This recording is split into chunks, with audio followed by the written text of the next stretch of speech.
Welcome to the Bio Girl Health Show with Carol Newman. Do you want the energy and vitality you need to fully enjoy your life and all of its possibilities? Carol Newman can help teach you how to nourish your body with healthy organic living, keeping you beautiful inside and out. And now, here's your host. Hi, I'm your host, Kimberly Henry, and I'm here with Carol Newman. Today we'll be talking with Carol, and we are bringing back a special guest about a natural and holistic approach for the treatment of autism and other brain problems. Before Carol joins us, though, just a reminder, if you have questions or comments for Carol during the show or our special guest, at any time you can send your questions on Twitter using our hashtag, BioGirlHealth. Now, let's welcome Carol back to the show. Carol, how are you? I'm well, as usual. How are you, especially during this cold and flu season? Fantastic. Everything's well here in the Henry household. Great. Good to hear that always. Yeah. So, who's our special guest that we're bringing back? And our special let's guest dive right in. Yeah, thanks. Is Arlene Martell, who was on a previous episode of the BioGirl Health Show called Proven Diet Stop Seizures in Kids. And Arlene, she is a publisher of www.epilepsymoms.com, a resource for parents who have a child with epilepsy. She's the author of the book, Getting Adam Back, A Mother's Triumph Over Epilepsy and Autism. She lives in White Rock, British Columbia, and also Arlene is a wife and mom to 4 grown children, and another joy to her heart, her granddaughter. It's nice to have you back, Arlene. Thanks for coming. Oh, thanks, Carol. It's great to be here. So, Arlene, last time we had you on the show, we talked just a little bit about neurotherapy, and you promised you'd come back and share more with us. So can you tell us what, first of all, is neurotherapy? Sure. You know, this is one of those things, like if you've ever seen a movie that you just loved and wanted to tell everybody about, this is what neurotherapy is for me. It's a treatment that we did with Adam years ago, but it had such profound effects on his health that it's just something that I want to tell all moms about because there's so many areas of neurotherapy that can help kids. It's so amazing. And what I'm so excited about that I can't even believe my eyes. I almost fell off my chair.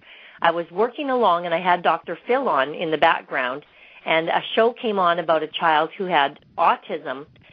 He was misdiagnosed, and they had put this poor teenager on about 20 different medications, everything from psychotic drugs to antidepressants, and he was completely misdiagnosed. His behavior was terrible, and finally Dr. Phil comes on and says, I know exactly what your child's problem is. He has a form of autism, and he needs neurotherapy. And I just like, what?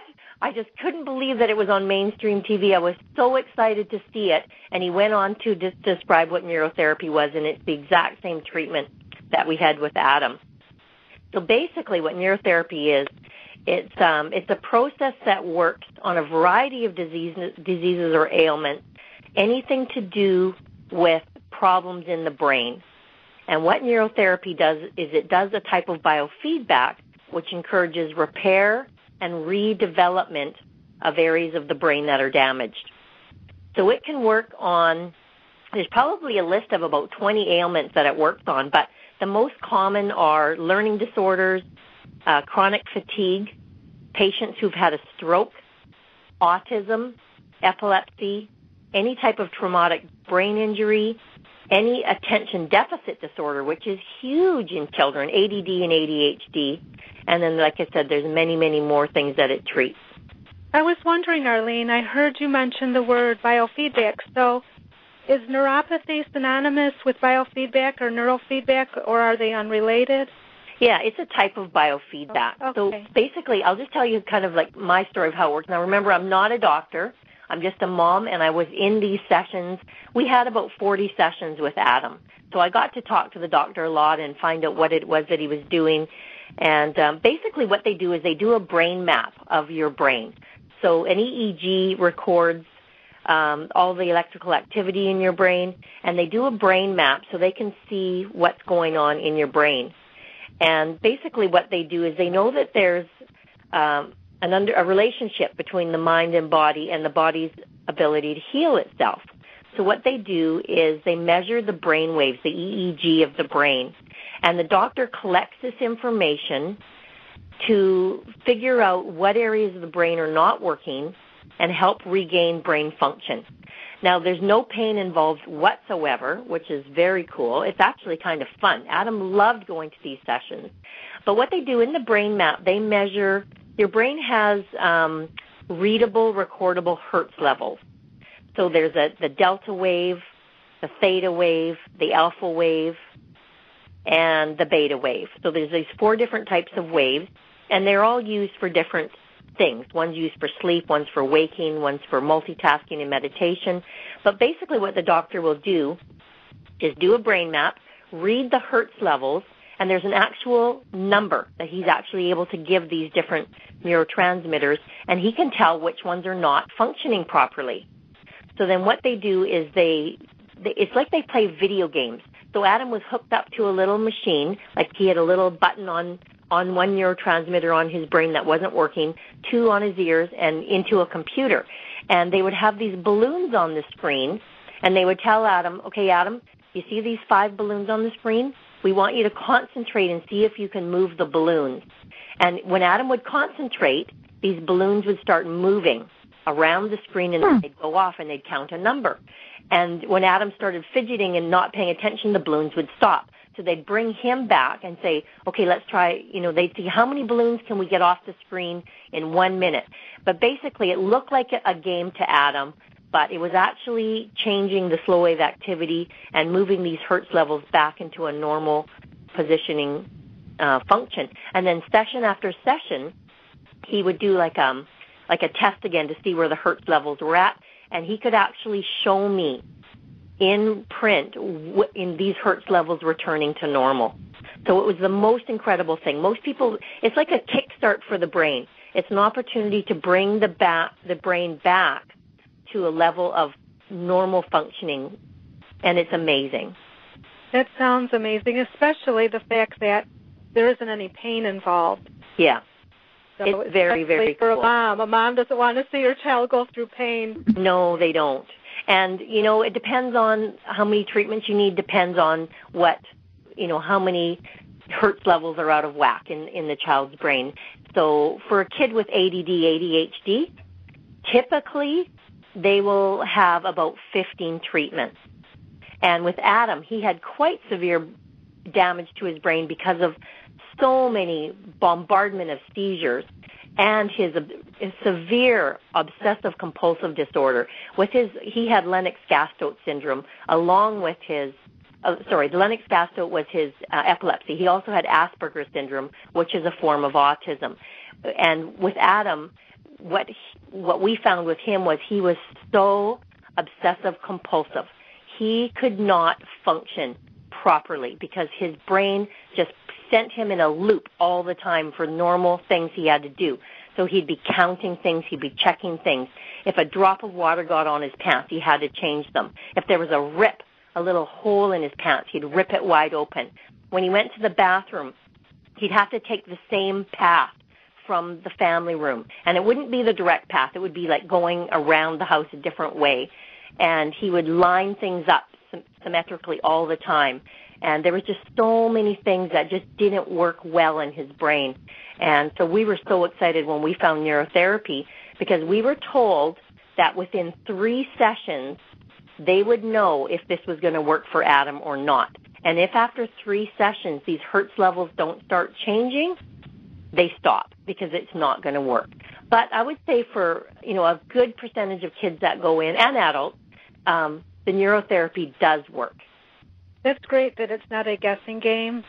There is a reference point when you would see a change or not, or whether it will not be effective. Yeah. That was good. You didn't just have to keep going and going and going and figuring out what was going to be good for him. Yeah. So with Adam, what was very cool was I didn't tell his teachers at school that he was going for this treatment. I think he was in trying to remember, I'm pretty sure it was grade 3 at the time. But believe me, he was functioning way below the grade 3 level. But I took him for treatments. After 3 treatments, the teachers cornered me and said, what are you doing? What are you doing? Because I said, why? What's different with Adam? And they said that he was starting to pay attention for the first time in class. he actually started participating in class, and he started to learn to read, which he'd never been able to do before. And for the first time as well, he actually recognized that there was other children around him. Before, he was completely in his own little world, wouldn't communicate or even acknowledge the children beside him. And all of a sudden, it's like he woke up, and he started participating. And here's the immediate benefits that we noticed. A major reduction in his obsessive-compulsive tendencies. His learning really, really jump-started. His reading level doubled in about a 6-month period. He started to learn math, which we could never teach him math before. He just couldn't get it. He started to learn math. And the short-term memory was one of the hugest things for us, because the teachers would try and teach him something, and then the next day it would be gone. And so his short-term memory came back. So he was actually able to retain information for the first time. Violent behavior. Oh, my gosh. That was one of our biggest challenges with Adam. It was like he had this angriness inside of him he just couldn't control. We could never leave him alone with his siblings or any other children. No children could ever come to our house because he was so violent. He would pound on his brothers or sisters the minute he got the chance. Just this terrible violent streak in him. It was so hard to control. It was so frustrating. That was completely gone after the neurotherapy. For the first time, we were able to actually reason with him. Before, there was no consequences because he couldn't understand the consequence. You couldn't reason with him. Finally, he started to make decisions and figure out reasoning. His seizures were completely gone. He finally had a positive outlook on life. He started to ask for things that he wanted. And this might seem insignificant, but for a child who sat in the corner all the time and did nothing, to actually come out of his shell and start asking for things and work more independently, it was unbelievable to us. It was so amazing. So his reading went up. He became aware of what was going on around him. He started to play with his siblings. His frustration was greatly reduced, and we actually saw him become more and more normal, which was amazing. And, it wasn't just us that noticed it. We were always going to Children's Hospital. About every 3 months, we'd have an appointment with a psychologist. And Adam, I never forget the first time Adam went to the psychologist. He was so frustrated with Adam because he couldn't sit still and do, they would ask him questions. They would have him doing little things. And his behavior was so bad. And I got the psychologist's report back, and he said, Adam, now a young adolescent, behaved very differently from his last assessment. He was responsive, good-natured, and hardworking. He was not overly impulsive or distractible. His speech was clear, but his comprehension was poor. Socially, he seemed immature generally, but at the same time was a very considerate, well-mannered child. Adam was a very cooperative and hardworking child. His behavior had improved substantially since our last assessment. So the doctor actually said to me, I cannot believe the change in Adam. He actually had a second person ready to go in and help him control Adam because his behavior was so bad from the previous assessment. And he said, he's friendly, he's cooperative, what are you doing?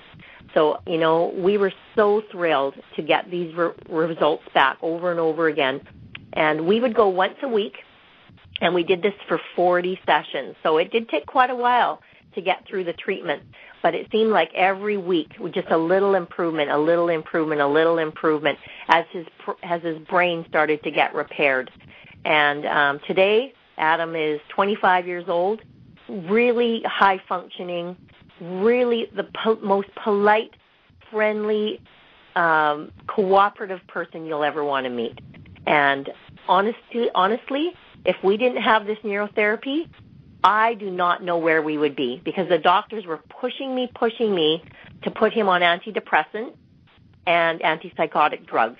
And the drug route was just not an option in my mind. And if I didn't know about this neurotherapy, honestly, I don't know where we would be today. So, Arlene, I can tell you're really, really, really passionate, and I think if I were a parent in similar circumstances listening, I'd be wanting to know, how do I get my child into this sort of a treatment plan, this sort of a program? Who does this, and how can we find out more? Yeah, the doctor we saw, his name is Dr. Paul Swingle, He's in Vancouver, British Columbia. He has a big practice there. I'll give you his website